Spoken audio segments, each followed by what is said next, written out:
What is up, guys? Welcome back to another video. My name is Marcus and we're going to be covering one of my most infamous videos from the channel, which is he tried selling his fake Pokemon. This is from about 6 months ago and this video has gotten over 200,000 views on YouTube. It's also gotten over 700 comments. It's continuing to get comments every single day. Absolutely an insane video, and we're just gonna talk about some of the comments from this video because I really felt the need to kind of explain just my thinking on it. My thinking on some of the comments that I made in the video, and also some people gave some interesting suggestions that I also wanted to discuss as to why I wouldn't do it and I wouldn't recommend it for other people. So we're going to cover a few different things in this video. Before we get into this one, I did want to let you guys know that 90% of you are not subscribed to the channel, and I would really appreciate if you hit the subscribe button down below. It's completely free and it costs no money, and you can always change your mind later down the road. We're just going to dive right into it with the first comment, which is by Fangface. He says, when I found out about $150 of my cards were fake, I reacted the same way. I listened as the expert explained to me how he knows they are fake, but I didn't get mad or sad. What good would that do? I just thanked him, went home, and ripped one there. Sure enough, those were fake. One does have to ask, why knowingly bring a fake card to a place where experts are, like a card show? I can see a kid doing that, but someone with wisdom.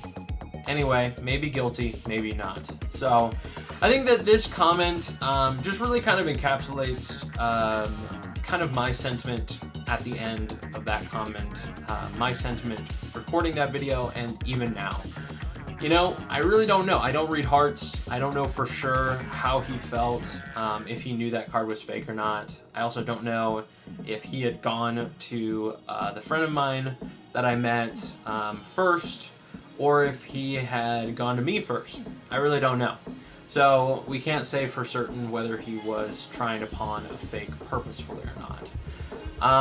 And I really like too that, you know, this commenter, he mentions, what's the point of getting mad or sad about it? And this actually kind of points out too that the guy in the video, just because he didn't react crazy, you know, just because he wasn't like, whoa, are you serious? Like, it doesn't have to be a super dramatic, you know, visible emotion shown to be disappointed about something. You know, he could have definitely been disappointed in that video and just kept it to himself, just kind of was silent about it and just, oh, okay. You know, I could totally see that. You know, every person reacts differently and we really don't know for sure.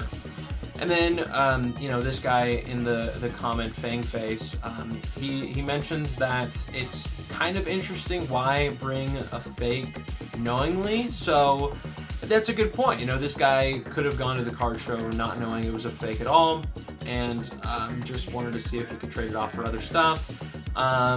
Or once he was at the card show and found out, he might have just decided to get other opinions, and that's why he kept walking around.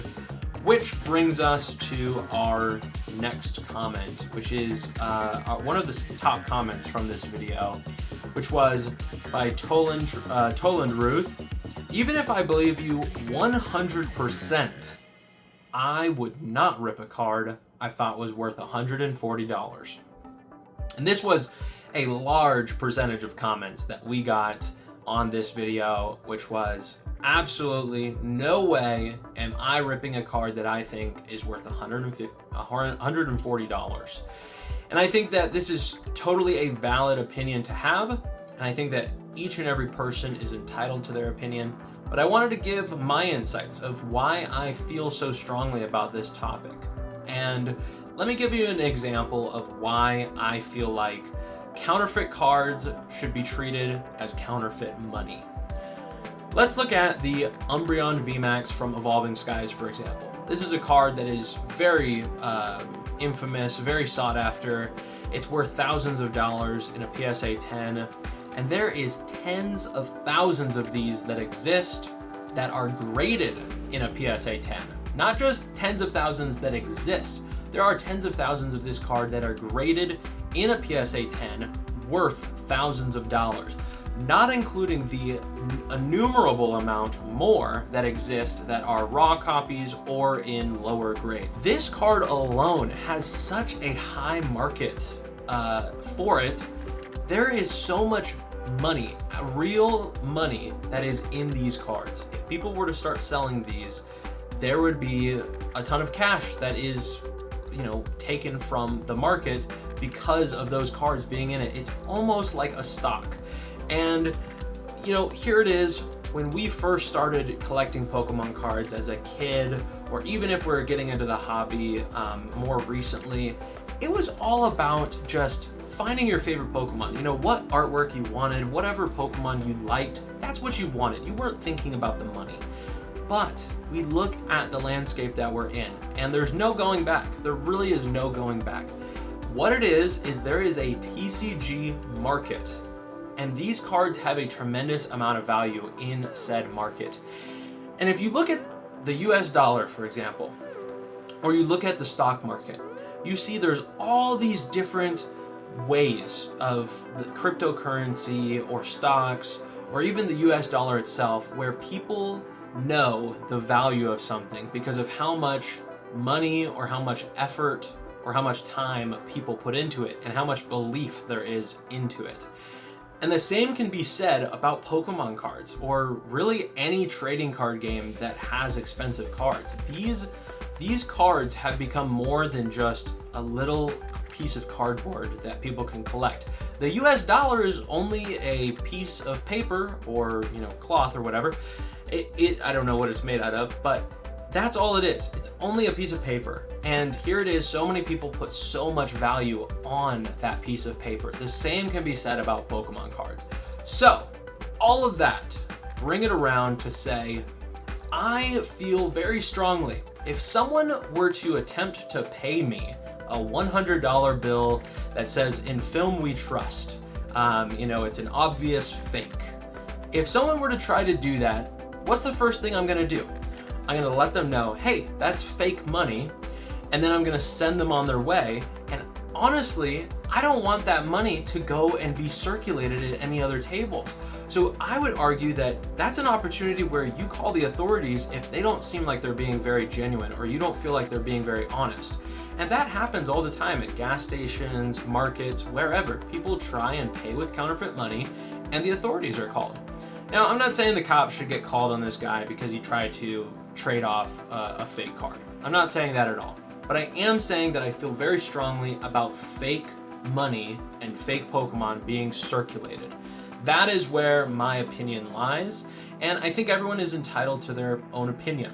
And I do think that really the honest thing is to let them decide for themselves, and also let them get a second opinion. I think everyone should have an opportunity to get a second opinion. Now, in the case of the counterfeit money, that illustration kind of ends there, because obviously you're not really going to be getting a huge second opinion on fake money, especially if it says "In film we trust." It's an obvious fake, right? But someone who's newer to the hobby, they might not know what a fake Pokemon looks like, so they need to get a second opinion. I think that part is totally valid. I also think it's totally valid that they didn't have to rip it. I didn't force them to do anything. At the end of the day, they walked away from the table and they didn't rip it. And I think that is such an important takeaway to note, is I didn't tell them to rip it, ever. So many people commented, why would you want them to rip it, or how dare you, want them to rip it. I never actually asked them to rip it. I never told them they had to rip it. It was their decision to make, and that's what they did. It's just my personal opinion, and I would rip it. That's what I would do. And that's all I was saying in that video with sharing that. Another really important comment that I actually pinned in this video that added really good context, which is a Twitch streamer who also uploads videos on YouTube, Floods Used Surf. He actually was at that card show, and I met him, and I exchanged information, and he found my YouTube channel, and he actually saw this video pop up. And he gave some really interesting information. He said that exact duo tried to sell me the Dragonite as well, even offering me 50% market price on the entire binder. Lol. And I feel like that comment is very telling on my gut feeling that they were going to other tables, not just to get a second opinion, but also trying to sell the card still. And I think that this comment right here really says that. And also too, if, let's say let's say the people had gone to him first and then went to me, that kind of proves to me that they knew that it was a fake. They were knowingly trying to pawn off a fake. Now, I don't know that for sure, obviously, because they could have gone to Floods after me. And I also don't know if they went to any other tables. But, based on my judgment, that's what I assume. Next comment is by Matthias. And this is a suggestion that I mentioned that we would talk about in the beginning of this video, which is, I think it would be cool for the vendors to suggest strongly to destroy those cards and offer compensation if they're wrong. If the sellers really don't want to rip them, suggest them to write fake on it to help people who are not as good in knowing the differences. Now, I would say the latter suggestion of this, I really don't think anyone would do that. If they, if they don't think it's a fake, nobody's gonna write on the card. And yeah, I don't think that would work at all. But the first one, I actually, when I first saw comments like this, because this is not the only comment that was like this, people suggested, hey, I'll pay you to rip the card if it's real. And if it's fake, then I keep my money. Now, I thought that was kind of a good idea at first, but I realize now that that wouldn't really be that great of an idea because it's still, like, debatable if the card is real or not. And what I mean by that is, I know for sure it's fake, they think it's real. If we're in that scenario, right, and they don't believe that just because it doesn't have a black line or just because it looks a certain way, if they believe that doesn't make it a fake card, then we're going to have this disagreement and they're going to want their money either way, and then I'm not going to want to give them the money for the fake card. And then at that point, that's when you get a lawsuit or you get, something where they go to a small claims court. So I actually don't recommend this suggestion. I don't think I'll ever do this. It seemed like a good idea at first, but now I feel like there's some people that you really just can't argue with, and they're stuck in their way with things. Another comment, this is our second to last comment, which is by Jay Plays. He says, even body language experts will tell you you can't make a definitive conclusions without knowing the person's baseline. It could have been a surprise. And I think that this is actually a really good point, and I mentioned in the video, I'm not a detective at all. I don't know body language extremely well, and I was just trying to look at it from the lens of just trying to analyze things. And this is kind of the same thing too with lie detectors as well. They're inadmissible in court because they're constantly inaccurate. And body language, it's, you need a baseline, and also you need to know what you're looking for. You need to know what you're looking at. And I really, I have no idea if this guy is just inwards. He doesn't really express very much. So I wasn't making any definitive conclusions there. Don't take my opinion as the end all be all. And I mean, also too, I made it pretty clear in the video. I was just saying it kind of looked interesting to me, but I really don't know.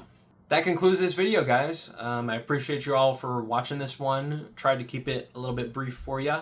There was hundreds of comments, so I'm not able to cover all of them.